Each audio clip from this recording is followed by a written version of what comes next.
Hi guys, welcome back to my channel. Alam nyo ba? Meron naman po tayong irereact at aalamin ngayong video, mga idolo. Ito ay regarding sa Philippine Navy. $50 million na lang per ship binibenta na ng US. May kasama pang propulsion repair. Wow! Diba? Kasi usually naglalaro ang isang barko o Navy ship katulad ng frigate o corvette nasa around 300 pataas million na US dollars. Ito 50 million na lang. Ano kayang barko to, mga idolo? So syempre ano na to, malamang siguro i-decommission na to o nasa serbisyo ng US na binibenta na nila. Pero kung 50 million to at makikinabang din ng bansa natin o madadagdagan yung ating mga barko sa ating Navy, why not? Diba, kung 50 million US dollars lang siya, so ang laki na matitipid natin kung lahat naman ng armaments isasama ng US doon, di ba? Hindi kasi katulad nung Del Pilar class natin, di ba? Yung Hamilton class nila. Pinagtatanggal nila yung mga armaments no, kaya natira lang yung Otto Melara lang, di ba? Kaya ngayon tayo na nag-upgrade ng mga barko natin kasi tatlo yung Del Pilar class natin. So tayo na nag-upgrade nun. Kasi nga tinanggal nila yung mga armaments nun, di ba? So sana hindi nila tatanggalin yung armaments nito kasi meron pa daw kasama pang propulsion repair. Ano ba ibig sabihin nun? Di ba? So, anong barko kaya ito, mga idolo? Pero sana hindi ito yung high maintenance, di ba? Kahit nasabihin mong mura, kung high maintenance naman to, mananakit din ang bulsa din natin dyan. Di ba? So, itong video na ito, mga idolo, ay galing kay Good News Pinas. So, maliit lang. So, hindi ganun matagal tong video na to, is 1 minute and 47 seconds lang, mga idolo. So, ito. Tara, panoorin na natin, mga idolo. Kung ano nga ba tong barko na to ng 50 million US dollars na lamang na binibenta ng US, mga idolo. Tara, panoorin na natin. Mukhang mainit na usapan na naman tungkol sa LCS. Ang US ay nagalok ng Littoral Combat Ships, LCS, sa Greece sa halagang $50 million bawat isa, pero may sa Greece pala unang. Yung Greece parang ang dami nilang tina-turn down na offer ng US. Diba yung una yung tangke sa Bradley, if I'm not mistaken. Diba? Yung Greece din ang may ayaw din ata nun. Kung tama ba ako, comment down below, mga idolo. Ngayon naman yung offer ng US sa Greece na Navy ship, 50 million US dollars na lang, parang turn down din nila. Diba? So, ano kaya ang dahilan? kasama pang gastos para sa pag-aayos ng mga problema sa propulsion system. Kung ganito rin ang alok nila sa Pilipinas, dapat mas sulit. Kilala tayong mga Pinoy sa pagiging So, hindi pa pala ito inaalok sa atin. So, sana i-alok sa atin to ng US din. Diba? So, yan ba yung barko na yan? Yan ba mismo yung barko na yan? So, anong class ba yan? Hindi ko rin alam. Diba? Sana i-offer sana ng US sa atin yan. stingy pagdating sa defense procurement, kaya dapat siguro alam na ng US na kailangan nilang magbigay ng mas maganda at makatarungang deal. Alam naman Ulitin natin. dapat mas sulit. Agree sa halagang $50 million bawat isa, pero may kasama pang gastos para sa pag-aayos ng mga problema sa propulsion system. Kung ganito rin ang alok nila sa Pilipinas, dapat mas sulit. Kilala tayong mga Pinoy sa pagiging stingy pagdating sa defense procurement, kaya dapat siguro alam na ng US na kailangan nilang magbigay ng mas maganda at makatarungang deal. Alam naman natin ang mga issue nito, propulsion problems, hull cracking, at mataas na maintenance costs. Yun nga. Kung itutulak ito ng US, dapat siguro magbigay sila ng mas malaking discount o kahit hulugan na medyo friendly sa budget natin. Pwede hulugan yung payment, yung bayad, hindi full 50 million US dollars. Ganyan talaga, sa high maintenance yan. Dahil ng mga barko ng US talaga, hindi naman basta-basta na barko lang yan. So, di ba? Daming capability ng mga barko nila. Saka, Kaya kung ibibigay din sa atin yan, kailangan talaga natin pag-aralan mabuti kung paano gamitin yung barko na yan, di ba? Tapos yun nga mga makabagong kagabitan, siyempre, high maintenance talaga yan, mga idolo. Kaya kung kaya pa sana nilang ipababayan yung 50 million US dollars na yan para sa atin, why not? Diba? Kasi alam naman ng US din na kailangan natin ng mga barko. Diba? Kahit na second hand o decommission, talagang kakagatin na natin. Kasi nga, kung bago pa yan, 4 to 5 years pa yan bago magawa. So, matagal pa bago mapasama sa ating fleet. Yun nga lang, yung mga luma, decommission, kailangan talaga may mga maintenance yan. Yan ang magiging lang natin problema dyan, yung high maintenance cost din talaga. Pag mi-maintain ng barko, syempre, kailangan mo i-maintain yung barko. Di ba? Parang sasakyan lang din yan. Kailangan mo i-maintain para mapatakbo mo, mapagana mo ng maayos.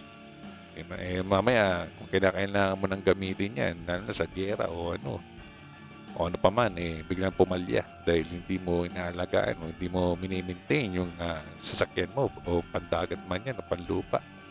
Talaga magkakaroon ka ng problema o sakit ng ulo, di ba mga idolo? After all, ang mga ganitong warships ay pwedeng game changer sa ating maritime defense kung maayos ang kondisyon at presyo. Ang maganda sa LCS mga bro, ay ang kanilang versatility. Design ito para sa shallow water. Ano may ibig sabihin ng LCS, mga idolo? Comment down below guys kung alam nyo. Hindi ako makapag-search kasi gamit ko cellphone. Yan. Kaya hindi ako makapag-search mga idolo. So, comment down below guys kung alam nyo yung LCS na ibig sabihin. Waters, perfect para sa ating coastal territory defense kung maayos ang kondisyon at presyo. Ang maganda sa LCS mga bro, ay ang kanilang versatility. Design ito para sa shallow waters, perfect para sa ating coastal territories at sa West Philippine Sea. Pero kahit versatile, kung ang operational reliability nito ay questionable, parang bumili ka ng sports car na madaling masira, di ba? Kaya dapat siguraduhin ng US na magiging mission ready ito bago nila itulak sa Pilipinas.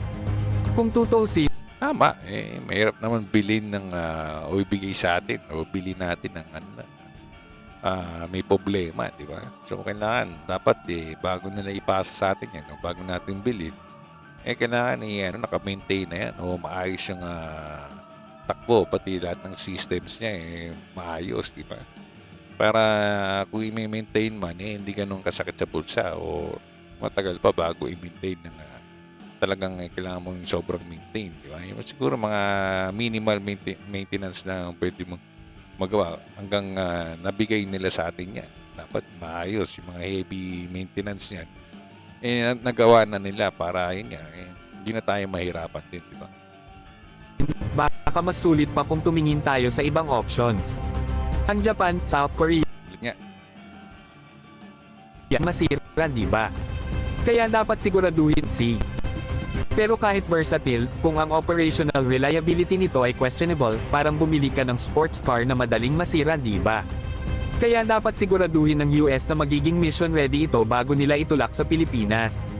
Kung tutusin, baka mas sulit pa kung tumingin tayo sa ibang options.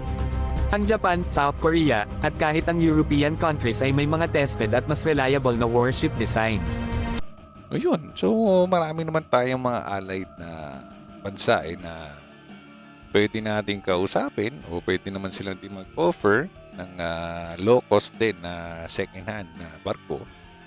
Diba? Kasi ang second hand mabilis talaga dahil gawa na yung barko, bibilin mo na lang and then i-deliver na lang sa atin. Hindi na magganong katagal na na magkaroon tayo ng bagong barko. Hindi naman ibig sabihin ng bagong barko, sabihin natin may bagong makakasama sa fleet ng ating Philippine Navy.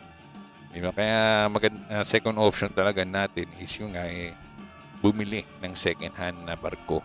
Diba? Ako di naman ako pabor dun sa rirentahan, yung rirentahan natin yung barko. Parang mas mahal yun di ba?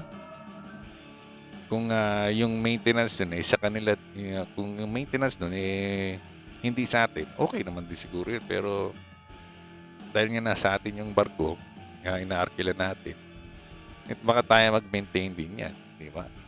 So, mas okay na yung bumili ng second hand na barko kaysa nga, mag-arkila tayo, mag-rent tayo ng mga barko. Parang, pag namagal-tagal din kasi parang magiging mahal din sa pagsamasamahin mo, oo nga, may nagagamit tayo pero hindi pa naman natin kailangan sa ngayon. Kailangan lang natin talaga yung barko na pwede magbantay ngayon sa West Philippine Sea. Diba? Hindi naman natin kailangan tumbasan yung bilang ng mga barko ng China. Dahil sobrang dami ng barko ng China di ba?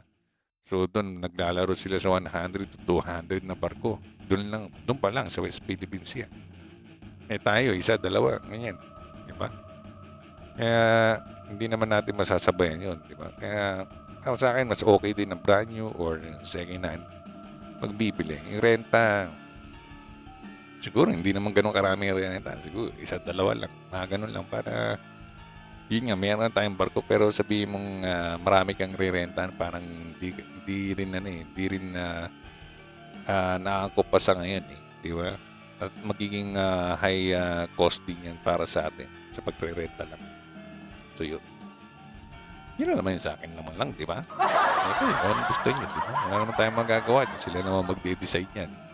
Diba? Kung itutuloy nila yung renta o pagbili ng second hand o brand new. Nasa kanila yun. Tayo nagbibigay lang ng ating opinion.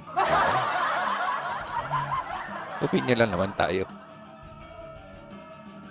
Alam natin na gusto ng US na palakasin ang ating Navy bilang bahagi ng regional defense strategy nila, pero dapat lang na magbigay sila ng tamang alok na makakabuti sa atin at hindi dagdag sakit ng ulo. Correct. Kung papasok tayo sa deal na ito, dapat masiguro ng Philippine Navy na magiging force multiplier talaga ang LCS, hindi liability. Correct. Pause muna tayo mga idolo. So yun, nagbabalik tayo. So tapos na pala ang video niya kaya mayroon ng patalastas mga idolo. Excuse me po. Pati nalalamunan natin. So yun nga mga idolo. So actually, pinangungunahan nga natin ng decision ngayon. So sa Greece pa lang naman ino-offer. Sa atin pino-foresee na natin. O tinitingnan na natin agad sana i-offer din sa Philippines. Kung nasaan naman yan, nasa Department of National Defense naman yan. Kung kakausapin nila yung US regarding dyan sa LCS ng mga barko ng United States. Abang-abangan na lang natin mga idolo. Hindi naman natin pinangungunahan din. Di ba? Pero sana nga, wag tanggalin. Wag tanggalan ng mga armaments. Di ba? Kasi, gaya nga yung sinabi ko, yung Delvelar class, wag naman sana magaya sa ganun. Di ba? Kung ano yung mga nakalagay doon sa barko na yun, sana yun din ang ibigay. O pag binili natin, yun mismo ang mga nakalagay, wala nang tatanggalin. Pati mga radar system nila. Di ba? Kaya yun, so abang-abangan na lang natin to guys kung isa to sa mga tinitingnan ng ating Department of National Defense. Di ba? Yung offer ng US sa Greece na tinurn down nga nila. Kung kakausapin natin yung US regarding dito, alam mo naman, ang tanong kasi ba't tinuturn down ng Greece? Di ba? Yun ang tanong Katulad ng Bradley, marami daw problema. Di ba? Kaya tinurn down nila. Baka ganun din siguro dito. Dahil nga high cost maintenance siya. Tinurn down din ng Greece. Kung tayo naman ang sasalon nun, kakayanin pa natin ang pag-maintain ng mga ganitong barko. Diba? Kung iisipin natin, yun nga, kaya nang sabi sa video, ni Good News Pinas, pwede naman tayo mamili pa sa mga ibang allied na bansa katulad ng Japan o South Korea o sa European country na mababa naman yung maintenance cost, di ba? Na pwede nating mabili sa murang halaga. O mas maganda kung may donation, di ba? Para yung yung pagpadala dito ang ating babayaran, di ba? Diba? So, ay nangangarap naman lamang, di ba, na yun nga, bigyan na lang tayo kaysa naman bumili. Pero syempre, malaking bagay na rin yun yung mababaw yung presyo. Di ba? Kaysa naman sa brand new, talagang parang kung sabihin natin nasa 300 million, tapos ito mo 50 million. So, lang yung matitipid mo, di ba? Sa pagbili. Pero dapat din, maayos din yung barko na ibebenta sa atin, di ba? Na mura. At sana maraming ganun, di ba? At least yun, sa 300. So, kung 50 million, so 6 na barko na Navy ship ang pwede natin mabili kung sa 50 million, di ba? Kaysa naman yung isa brand new ay naglalaro din sa mga ganung presyo, isa lang. Di ba? Maghihintay ka pa ng 45 years. So sabi na 3 to 5 years. Depende pa sa pagpapagawa. Di ba? Kung ilang barko pa. Eh ito, at least doon sa 300 million, meron ka ng 6 na barko kung 50 million na. Eh, sabi natin mas offer pa nila, mas mapapa. Eh di, mas maganda, di ba? So, huwag natin pangunahan din sila. Eh, tayo nagko-comment lamang. Eh, tayo nagre-react lamang, di ba? So, huwag natin pangunahan sila. Di ba? Kung ano man yung mangyari at ano bang i-acquire ng ating Philippine Navy ng mga barko, eh, sana nga mas marami pa para nga dumagdag sa fleet natin yung karagdagang mga bagong barko. O sabi natin second hand na barko which is okay naman basta maganda pa yung takbo at maayos pa natin magagamit at magagamit pa natin sa mga matagal pang panahon, di ba? So ang mas maganda kasi nun nga madagdagan ng ating mga barko. Pero syempre dapat nga yung fit sa ating Philippine Navy. Hindi naman tayo basta-basta bibili lang na sabi na malakas tong barkong to at high maintenance naman. Tapos ang hirap natin pag-aralan. Syempre, kailangan mo talagang pag-aralan yan. Kung paano pagganayan yung mga yan. Syempre, mga high-tech na yung mga yan, di ba? So, hindi pa tayo nakakahawak ng mga ganyang barko. So maabang-abang pa yan. Maabang-abang training pa dapat ang gugugulip dyan at maintenance pa niyan. Di ba? Mag-aaralan mo rin talaga yan. So yan. So, kung makakatingin pa tayo sa ibang bansa, why not, di ba? Kung may mga magandang offer, tingin-tingin na lang muna tayo. Sa ngayon, maghintay-hintay na lang tayo kung may mag-o-offer din. At kung may makakausap tayo na kalid natin bansa na pwedeng i-offer din nila na mababang presyo na pwede natin bilhin ng barko, goods tayo doon kung makapag-usap tayo ng maayos, di ba? Pero sa US, medyo, yun nga, yung mga US Navy ship talaga, medyo mga high maintenance talaga yan Kaya, kung sa tutusin ko, kung patatanungin nyo, mas mabuti tumingin na lang tayo sa ibang bansa. Kaysa dyan. At least sa Japan and South Korea, alam naman natin ng mga yan, pati sa European country, baka low cost pa, so mababa pa ibibigay nila at yung maintenance niya hindi ganun kamahal din, di ba mga idolo? So abang-abangan na lang natin yan mga idolo. Okay po. So maraming salamat sa video ni Good News Pinas mga idolo. Yung full video lalagay ko po sa description na below, pati po kanyang YouTube channel. So huwag niyo pong kalimutan na mag-subscribe po sa kanya. At syempre, huwag niyo pong kalimutan mag-subscribe po sa aking channel. Hit niyo po yung notification bell at yung like button. Pati follow niyo rin po ako sa aking Facebook page na alam niyo ba. And soon po, magkakaroon na po rin tayo ng TikTok mga idolo. So supportahan niyo rin po at i-follow din niyo po ako doon. At dito na po tayo nagtatapos mga idolo. Maraming salamat po sa lahat. Ingat po tayo lagi. And God bless us all. Bye.